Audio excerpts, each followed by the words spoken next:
আমি আবার আহ্বান জানাচ্ছি বাংলাদেশের সকল দলকে, সকল প্রতিষ্ঠানকে আসুন আমরা একসাথে ঐক্যবদ্ধভাবে বাংলাদেশে কোরআনের আইন চালু করি। সংগ্রামী সাথী ও বন্ধুগণ, 54 বছরের ইতিহাস বাংলাদেশে। এই 54 বছরে কোরআন মাজিদের একটা আইনও জাতীয় সংসদে পাশ হয় নাই বা চলে নাই। কথা ঠিক কিনা বলে? 54 বছরে বিগত দলগুলো আল্লাহর আইন চালু করার কোন ভূমিকা রাখে নাই। অতএব যারা আল্লাহর আইন চালু করার চেষ্টা করে নাই, এগুলো দেখা হয়েছে না হয় নাই? আমরা সবাই দেখেছি। এ দল দেখাও শেষ, ওই দল দেখাও শেষ। আগামী দিনে ইসলামের বাংলাদেশ। সংগ্রামী সাথী ও বন্ধুগণ, আরেকটি কথা বলতে চাই আপনাদের। আজকে চতুর্দিকে মহাসমুদ্র। বরিশালে আমি আগে আসি নাই, আর ব্যক্তিগতভাবে বা বিভিন্ন কাজে এসেছি, আপনাদের জনসভায় বক্তব্য দেওয়ার সুযোগ হয় নাই। আজকে প্রথমে আপনাদের দেখে আমার খুবই আল্লাহর শুকরিয়া আদায় করতে ইচ্ছা হচ্ছে। এত সুন্দর, এত বিশাল, এত বড় মহাসমাবেশ। আমার মনে হয় দু একজন ভাইকে বললাম, অতীতে এরকম সমাবেশ আপনি দেখছেন? অনেকেই বলছে যে সবচেয়ে বড় সমাবেশ হয়েছে। আলহামদুলিল্লাহ বলে। সংগ্রামী সাথী ও বন্ধুগণ, আমি আপনাদের কাছে আরজ করতে চাই।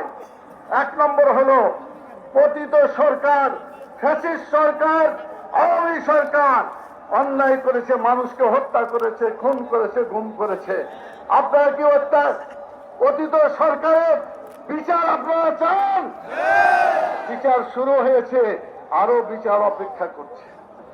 আমি বলতে চাই, কেউ যদি এটা বিচার করতে না চায়, যদি বলে যে আমরা ক্ষমতায় গেলে এইসব মামলা তুলে নেওয়া হবে, তাহলে কি জুলাই বিপ্লব, এই বিপ্লবের প্রতি কি ভালো ধারণা হবে, না বিশ্বাসঘাতকতা করা হবে? অতএব যারা অন্যায় করেছে তাদের বিচার হতে হবে। বিচার যারা করতে চায় না, তাদের মতলব ভালো বলে মনে হয় না। 2 নম্বর হচ্ছে সংস্কার। সংস্কার করতে হবে। আমরা মানব রচিত মতবাদ বাংলাদেশে রাখতে চাই না। আমরা আল্লাহর বিধান অনুযায়ী সংবিধান তৈরি করতে চাই। আপনারা রাজি আছেন? অতএব সংস্কার করেই এগুলো করতে হবে। ইসলামের সাথে সংঘর্ষ আছে এমন বিধানগুলোকে বাতিল করে দিয়ে ইসলামের অনুকূলে যেগুলো আছে সেগুলো রেখে কোরআনের আইন অনুযায়ী সংবিধান তৈরি করা হবে।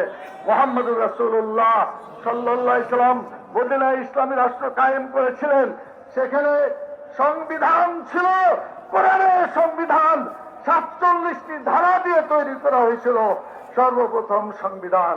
আমরা বাংলাদেশেও ইসলামী সংবিধান তৈরি করতে চাই। আপনারা কি রাজি আছেন ইনশাআল্লাহ? এরপরের কথা বলি, সেটা হলো আগামী নির্বাচন যে আসবে, এই নির্বাচনে যারা অতীতভাবে অন্যায় কাজ করেছে তাদের কি অংশগ্রহণ করা উচিত? মোটেই না।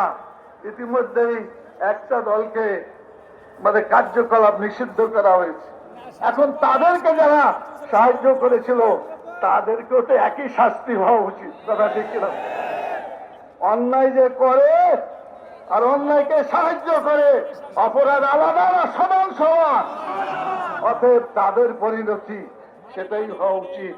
প্রধান উপদেষ্টাকে দৃষ্টি আকর্ষণ করছে, আপনি এই কাজগুলা করবেন ইনশাআল্লাহ। সব শেষে বলে আমার কথা শেষ করব। সংগ্রামী ভাই এবং যারা আমার এই কথা শুনছেন, অনুপস্থিত ভাই এবং বোনেরা, দুনিয়াতে আমরা বেশি দিনের জন্য আসি নাই। আমরা আল্লাহর কাছে ফিরে যাব। আল্লাহ যখন জিজ্ঞেস করবেন, আমা দীনুকা, তোমার জীবন বিধান কি ছিল, কোন আইন দিয়ে তুমি তোমার জীবনকে পরিচালনা করেছিলে, আমরা সবাই কি বলবো? ইসলাম। যদি বলেন কি বলবো? যদি ইসলাম মরার পরে বলতে হয়, জীবিত থাকতে আমাদের জীবন বিধান ইসলাম হতে হবে। কথা ঠিক কিনা বলেন?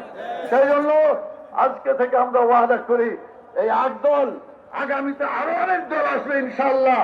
আমরা কোরআনের আইনের পক্ষে যে দল গড়ে উঠবে, এই দলের জন্য ঐক্যবদ্ধভাবে আমরা নির্বাচনী পরিচালনা করব।